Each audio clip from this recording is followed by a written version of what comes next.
Habari za muda huu. Kwa jina naitwa Wema Isaac Sepetu.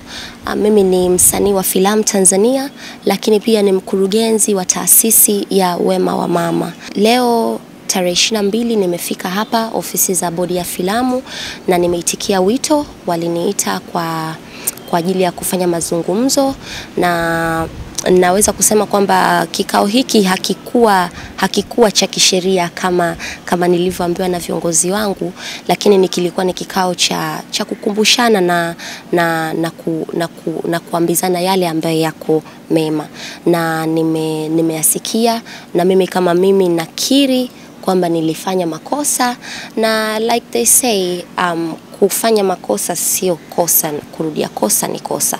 Na nimeijua thamani yangu, na nimewashukuru sana kwa sababu nadhani wasingeniita nisingetambua nina nafasi gani katika jamii. So nimekiri makosa, na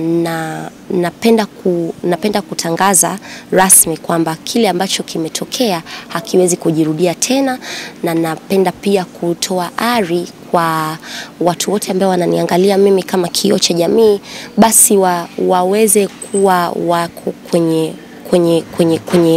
kwenye njia nzuri, kwa sababu ile njia ambayo nilikuwa nimepita hapo nyuma kiukweli nilikosea, na like they say, kuteleza sio kuanguka. So nimetambua kosa langu, and I'm very sorry, na nashukuru sana bodi ya filamu kwa kunionyesha upendo wa hali ya juu, kwa sababu huu ni upendo. Wangesema tu waniache kama jinsi nilivyo, ningekuwa ni kama vile ni mtu ambaye nachukuliwa tu kama ni mtu fulani ambaye sina maana, lakini wamejua thamani yangu, wamejua maana yangu, na hivi sasa hivi mimi niko katika level nyingine, naweza kusema, na kule nimeshatoka.